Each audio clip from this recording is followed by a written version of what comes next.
Horizontes culturales. Arte. Pueblos originarios. Fiestas y tradiciones. Educación artística. Gestión cultural. Creación. Identidad. En Horizontes Culturales vamos al encuentro de espacios para la convivencia y la imaginación. Horizontes culturales. Un programa del Instituto Sonorense de Cultura. Bienvenidos a una nueva edición de Horizontes Culturales, un programa del Instituto Sonorense de Cultura en colaboración con Televisión Educativa. El día de hoy nos ponemos de manteles largos porque recibimos una gran poeta sonorense, escritora, Julia Melissa Rivas Hernández, ganadora del Premio de Poesía Raúl Rincón Mesa 2021 y que va a estar presentando su libro Imperio, un muy buen libro. Julia, bienvenida. No, muchas gracias, Omar, tranquila aquí. Julia, antes de entrar ya de lleno a hablar de Imperio, yo quería empezar a conocer a quién era Julia Melissa y cómo inicia en el mundo de la literatura. Con tus propias palabras, cuéntanos, ¿quién es Julia Melissa? Julia Melissa. Inicios, creo que tengo que mencionar a los maestros, ¿no? A los maestros de literatura. Yo le guardo mucho cariño a Lucía Ordóñez, de Alma Benigna, porque fueron mis maestras de prepa y que te ayudan a amar de alguna manera la literatura. También las primeras lecturas que empezaron en la iglesia, es un poco raro, pero bueno, porque eran los Salmos, el Eclesiastés, que me llamaba mucho la atención la parte poética, ¿no? El Job también, todas estas grandes tragedias. Ya mejor a los 8, a los 10 años estar leyendo pues los Salmos está un poco, a lo mejor atípico, pero pues yo crecí en una familia cristiana y era de que todos los días tienes que leer la Biblia. Y no me gustaban los evangelios, me aburrían muchísimo. Entonces siempre cuento lo mismo, pero me da risa de que me portaba mal, ¿no? Y me iba a los Salmos. Y ahí empezaron las primeras lecturas. También pues las maestras del Covach, insisto, de que te dejan experiencias muy padres, ¿no? En el sentido de que el apasionamiento que tiene, por ejemplo, Lucía Ordóñez es de que por el arte y la literatura, entonces no, cuando sea grande quiero ser como ella. Y también pues las carreras que escogí también, estudiar artes plásticas, estudiar literatura y de alguna manera irse enfocando en que la vida se rodee de arte, específicamente en literatura, en letras, en palabras, en lenguaje y imágenes pues también, pero me quedé más con lo poético. Julia, son dos lenguajes distintos, las artes visuales y la literatura. ¿Cómo te ha servido ese estudiar, haber estudiado esos dos lenguajes y tener una licenciatura en ambas, para construir tu obra poética? Muchísimo, porque me gustan mucho las relaciones intertextuales que hay. Si no sé qué escribir, por lo general veo un cuadro. Me gustan mucho las surrealistas, ¿no? Leonora Carrington, Remedios Varo, obviamente. Entonces, se repiten, por ejemplo, el ritmo en la poesía es una cosa, el ritmo en la pintura es otra cosa. Pero es ritmo al fin y al cabo, ¿no? Que lo comprendemos también en la música, hasta la forma en la que hablamos. Entonces, todos los elementos composicionales, estar haciendo esas relaciones, está bien entretenido, ¿no? Para los ñoños a lo mejor, pero en eso me recreo mucho, ¿no? Julia, eres una escritora muy joven, ¿en este punto ya te sientes que encontraste tu voz? Ay, ojalá, no, pero no, tampoco ojalá, porque qué padre siempre estar en esa constante búsqueda y indagación. El lenguaje no se acaba así o no, cada vez están surgiendo nuevas palabras, nuevas adaptaciones, formas de uso, hasta la que estuvo, ¿no? Y la queso, ¿no? Pero es una forma de lenguaje y de expresión que todos empezamos a compartir y todos empezamos a comprender perfectamente. Entonces, todas esas novedades, vamos a decirlo, ¿no? Uno se empieza a preguntar y dices, oye, ¿cómo se puede adaptar, no? ¿Cómo se puede adaptar el poema? Si es que se puede adaptar. ¿Cómo se puede adaptar a la literatura? Si es que se puede adaptar, y pues sí.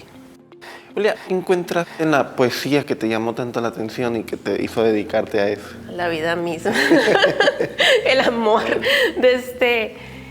Me gustaba mucho cuando leía los Salmos y todo eso, que no solo había cuestiones emocionales, sino estaba enojado el rey David, estaba frustrado, temeroso por sus enemigos, sino que también lo decían de forma rara. Esa era mi lógica cuando lo leía, ¿no? No era como la manera lineal en la que se expresan o que nos expresamos, ¿no? Porque no podemos hablar todo el tiempo en metáfora, ya te quiero ver, ¿no? Pero si así no nos entendemos. No, yo pensaba, qué raro dice y me gusta cómo suena. El Eclesiastés también, qué provecho tiene el hombre debajo del sol, ¿no? Todos estos, y también esa musicalidad que uno comprendía, ¿no?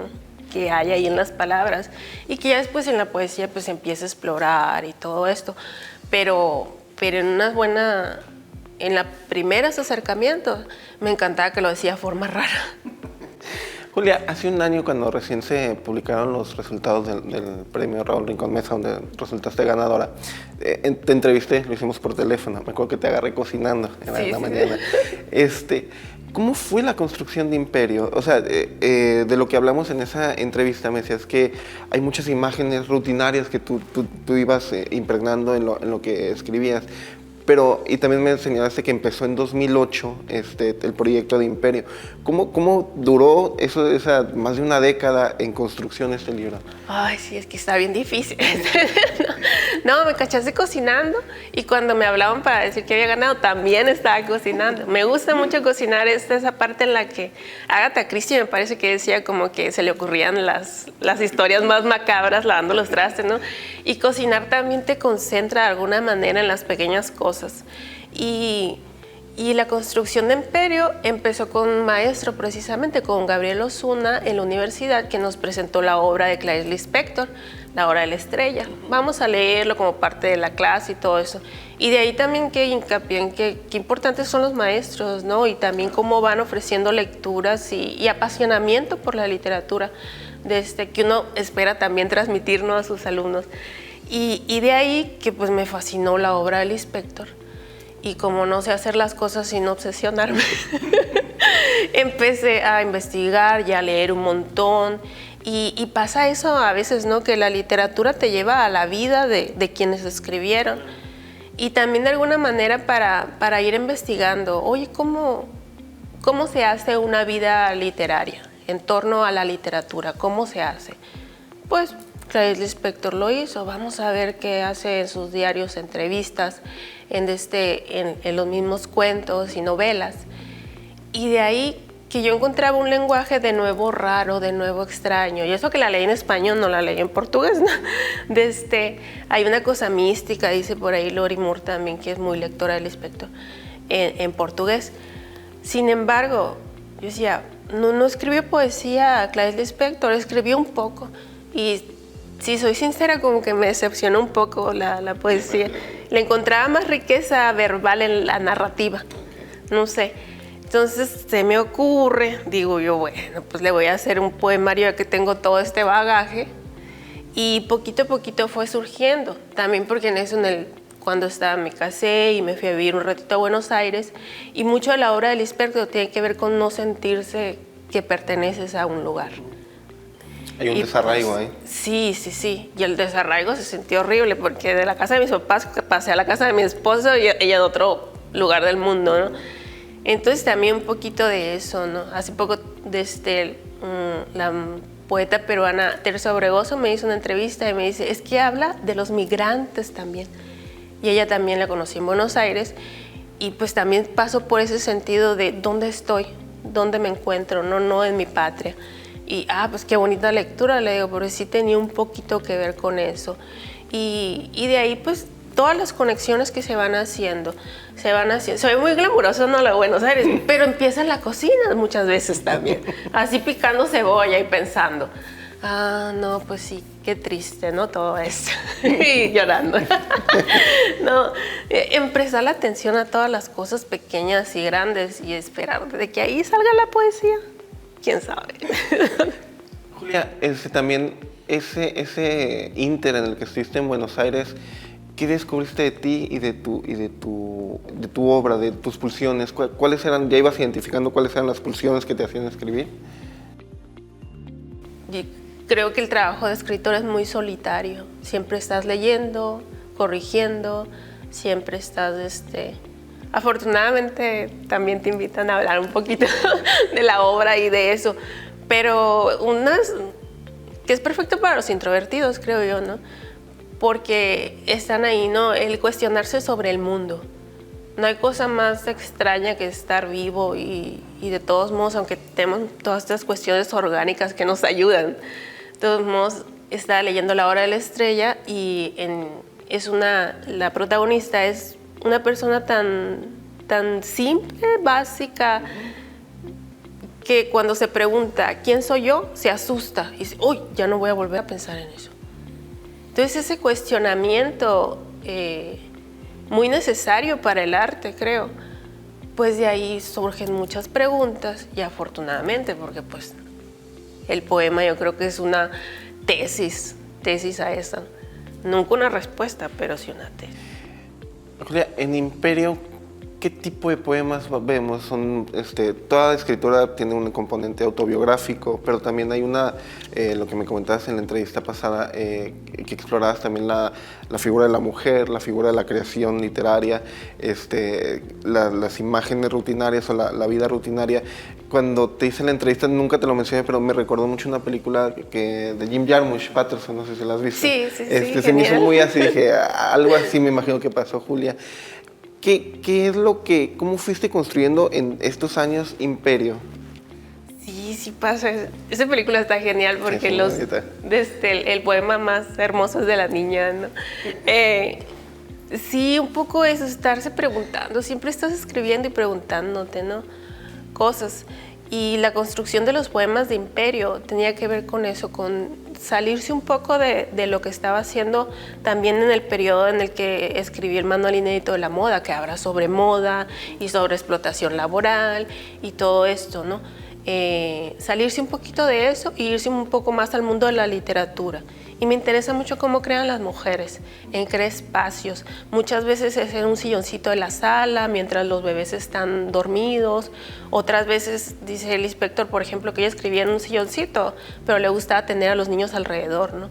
Y de repente les contaba cuentos y todo esto. Entonces, ¿dónde escriben las mujeres, no? Y investigando un poquito también sobre eso. Y porque creo que uno debe buscar, híjole, ¿cómo le hicieron los escritores de veras? Y pues uno es escritora, ¿cómo le hicieron las escritoras? Y ese punto en el que, pues si voy a aprender de alguien, pues es los que vienen detrás, ¿no? Los que vienen detrás. Ahí pasa también un poco lo de Virginia Woolf con la habitación propia, ¿no? Que resignifica su espacio como punto de creación en una época muy machista. Julia, también otra de las cosas que me mencionabas era que en ese inter de la construcción de Imperio y la vida misma, también habías estudiado, digamos, teoría poética, que pasaba de Rapán, Octavio Paz. ¿Qué otros autores te fueron configurando, te fueron como señalando el camino en aras de construir Imperio? Muchísimos. Tanto Clarice Lispector, por supuesto, aunque sea narrativa en su mayoría, como las lecturas de Pizarnik, por ejemplo, Anne Sexton, Sylvia Plath, García Lorca, Huidobro. Tienes que leer un montón de poesía para hacer poesía, es lo curioso. Y tus contemporáneos también, me acuerdo que cuando estaba en la carrera, de repente había como una sección en la Escuela de Letras, en la biblioteca, donde estaban todos los poetas sonorenses. Y pues leerlos también, ¿no? De ahí que le guardo mucho afecto a la obra de Iván Figueroa, por ejemplo, obviamente Manuel Parra, ¿no? También, y Alba Brenda Méndez, Laura Delia Quintero. Creo que ahí están, ¿no? Donde uno tiene que ir rastreando a los que ya hicieron este oficio, que es bien riguroso, pero pues ya tenemos el caminito trazado. Julia, usaste también una imagen que me gustó mucho, como una metáfora, que me decías que la poesía era como esencia de vainilla, que ocupas poquito para que se impregne todo. ¿Cómo defines tú la poesía? ¿Sigues usando esa imagen o te ha cambiado en este inter el concepto de poesía? Creo que también es un gran laboratorio del lenguaje, la verdad. Y desde cuando estamos leyendo Marusa Crece, por ejemplo, la traducí, y es muy específica, un lenguaje muy, muy cuidado. Son poemas chiquitos de 3, 5 versos. Y qué genial es entrar al lenguaje desde ahí, desde decir lo máximo con muy pocas palabras. Entonces, eso apenas por medio de estar experimentando, dar correcciones, irse cuestionando qué palabras, una sola, dice más y expresa más. Y creo que también tiene que ver con eso, con el gran laboratorio que es el lenguaje y pues de ciencia de locos, ¿no? Julia, ya Imperio me imagino que cierra una puerta en términos creativos. ¿Todavía sigues sintiendo ese desarraigo con el que escribiste aquí Imperio? ¿O qué está pasando ahorita contigo? ¿Qué proyectos vienen a futuro? ¿Qué es lo que te gustaría explorar? Ay, vienen varios. Hoy estoy trabajando 2 poemarios, de hecho, y una narrativa. En la narrativa tiene que ver con un poco más cuestiones religiosas y todos estos dogmas que existen dentro de. Y en los poemarios uno tiene que ver con una obra muy específica, El mundo de Cristina, de Andrew Waite. Una pintura tempera que si nos acordamos, pues es una chica que está como en un campo viendo hacia el horizonte, pero está tirada, ¿no? Casi como ida. Entonces genera mucha soledad o por ahí he leído que a veces la gente se suelta llorando viendo este cuadro, como pasa con el Guernicano también. Entonces explorar ese. Y ya investigando un poquito sobre la obra, resulta que fue una gran ganancia para el autor. Creció casi en un 70% todas sus ganancias en cuestión de 5 años, ¿no? Entonces empecé como que en la idea de la soledad y todo esto. ¿Quién era esa mujer que está ahí tirada, ¿no? ¿Por qué está tirada? Y resulta que luego me fui a la vida del artista y está muy interesante. Entonces también quiero explorar todo eso en el mercado del arte y cómo va cambiando los valores, porque la pieza sigue siendo la misma, ¿sí o no? Pero las ganancias que fue generando está bien padre. Entonces un poquito sobre eso, sobre la soledad empezó primero y ahora va sobre el mercado del arte, no sé dónde va a terminar. Y también otro poemario sobre la musicalidad y sobre el ritmo dentro de las palabras. Y estaba leyendo precisamente a un autor de acá, a Ricardo Solís, de Navajo, ¿no? De Navajo, sí. Y habla un poquito también sobre eso y con un lenguaje muy, muy cuidado, muy casi arquitectónico, pero en un minimalismo genial. Entonces también un poquito retomando, a ver, esas lecturas, ¿no? Marusa Crece, Ricardo Solís, incluso a Manuel Parra también, que también es muy cuidadoso en las palabras y irlas explorando por ahí. Dentro de lo musical, dentro de lo sonoro, pero bien, bien cuidado, espero, ¿no? Uno es la ambición y otra cosa lo que queda. Julia, estás casada con Manuel Parra, también poeta, también de gran renombre, Manuel. ¿Cómo es un matrimonio de poetas? A mis alumnos de minificción recuerdo que veíamos cuestiones así como la literatura, el mundo del arte, todo esto, ¿no? Y de repente empezamos con unas pláticas así, ¿no? De clase realmente.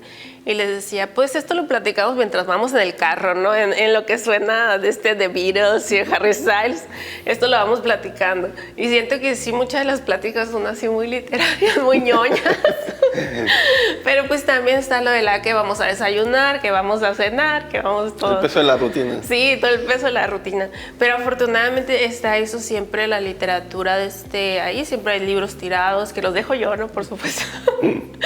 Tirados ahí desde en la casa, siempre las pláticas sobre eso, ¿no? Sobre, ¿qué estás haciendo? ¿Qué estás haciendo? Fíjate que acabo de leer ahorita Lydia Davis y dice que no sé qué, y esto que el otro, pues yo leía a fulana tal y dice esto y eso el otro de la literatura. Y hay siempre un diálogo sobre qué es la literatura y cómo se hace. Que aparte son 2 proyectos poéticos bien interesantes los 2, pero muy diferentes los unos del otro. Hay poco diálogo entre uno y otro, es muy diferentes. Cuando están, por ejemplo, ahorita tú que estás trabajando con los 2 poemarios, me imagino que Manuel también está trabajando en algo. ¿Hay un diálogo entre ustedes se dan a leer sus respectivos poemas o cómo es esa relación? Sí, siempre la corrección, siempre es mutua, siempre es mutua. Y precisamente acabo de terminar un trabajo de Manuel y dije, sí, qué diferente hablamos. ¿Cómo le hacemos para estar casados? Porque sí me hizo reflexionar, fíjate, qué distinta es la forma en la que hacemos poesía. Dios los hace, ellos se juntan, ¿no? Dice. Pero de todos modos, híjole, o sea, sus poemas son un poco más descriptivos y más narrativos. También explora mucho la forma. Y yo me siento más cómoda un poquito en lo más tradicional, aunque sí ya empecé con el poema en prosa. Pero yo soy más de sensaciones, más de emociones. Y no, Manuel, no. De emociones, nostalgia sí, pero emociones no. Sí. Julia, me gustaría que nos pudieras hacer el honor de leernos, ¿no?, algún poema de tu libro, al que más cariño le tengas. Al que más cariño le tengan. Oh. Creo que empieza la segunda sección, que esta me encantó porque de ahí de las correcciones que son tan necesarias, hubo una muy graciosa, que seguía insistiendo yo en concursos y todo esto, ¿no? Y pues no ganaba nada. Y de repente hubo como una epifanía, ¿no? ¿Por qué no poemas en prosa toda esa sección? Estás hablando de una narradora. ¿En serio no vas a leer, no vas a poner poemas como narradora? Pues, yo, ¿no? Ahí. Y de ahí que empecé con lo de la poesía en prosa, si no, ni me entero. Y este me gusta mucho. Un día como cualquiera en la casa Gurger Valente, antes del crepitar del aceite. He tenido los pensamientos más finos y luminosos en los días solitarios. Al sonar de una cuchara que se agita en el crepitar del aceite, al escuchar la caída de los condimentos sobre la carne cruda, cubierta a ras del agua. No encuentro fin alguno en la hermosa gloria de una sinfonía a la soledad. Una oda en la luminosa compañía de los seres imaginarios y me obstino en ocultar el placer que ser pensante, silenciosa y bella alguien me ha otorgado. Si al llegar cansado de algún lugar lleno de trajines y trabajos me preguntas, responderé, no hice nada el día de hoy, pasé el tiempo, cociné, fui mujer un día más, nada asombroso realmente. Qué bonito. ¿Cómo se llama el poema? Se llama Un día como cualquiera en la casa Gurger Valente antes del crepitar del aceite. Qué bonito. Mucho elemento también de la cocina, de ese espacio que habitas. ¿Se convirtió en refugio la cocina para ti? Sí. Me gusta mucho experimentar también y los colores y la textura. Siento que pinto al óleo, pero nomás de vez en cuando como pasatiempo. Pero creo que encontré todo el regocijo del color, lo voy a decir muy metafórico, muy poético, así, ¿no? No, todo ese gusto por el color y las texturas y la cocina, creo. Hay una conexión poesía y cocina. Espero que sí. Puedo hacer branding en Instagram de eso. Pero es muy curioso que sí, cuando me saludan y me dicen, uy, ¿qué onda? ¿Cómo estás? Ah, bien rico lo que cocinaste, porque me la llevo publicando, ¿no? Si hice un pastel, si hice una ensalada, me la llevo publicando. Y digo, ojalá un día sí me pregunten por los poemas. A lo mejor la herencia de los saberes de la cocina es una herencia total de saberes antiguos. ¿Sí? Melissa, ya para terminar, ¿algún día le vas a entrar a literatura en cuento, novela? Ahorita nos mencionabas de la historia esta, pero y en forma y más o menos ¿cómo le entrarías o qué autores te gustan en cuanto en novela? En novela, sí, me gusta mucho leer novela. John Maxwell Coetzee, por ejemplo, me gusta mucho. Ahorita estoy leyendo muchísimo, casi obsesivamente a Lori Moore también, porque es una cosa muy graciosa lo que hacen y un humor ácido negro, ¿no? ¿Quién más? Sí, casi obsesivamente a Coetzee lo leí, y ahorita Lori Moore. Y acabo de terminar La campana de cristal de Silvia Plath, que lo había empezado y lo había dejado y justo ya lo acabo de terminar. Y no, qué cosa más bonita. Si entro a la narrativa será con la guía de alguien que hizo poesía, ¿no? Okay. Sí, por ahí irías. Por ahí. Melissa, muchas gracias por estar aquí, qué lujo tener. Ahí vamos a estar leyendo Imperio y pues la mejor de la suerte en los proyectos venideros. No, gracias a ti, Omar. Esto fue una nueva edición de Horizontes Culturales. Soy Omar Quintana, estuvimos con la poeta Julia Melissa Rivas Hernández y nos vemos en la siguiente semana. Gracias. Horizontes culturales. Arte, Pueblos originarios. fiestas y tradiciones, Educación artística. gestión cultural, Creación. identidad. En Horizontes Culturales vamos al encuentro de espacios para la convivencia y la imaginación. Horizontes culturales. Un programa del Instituto Sonorense de Cultura.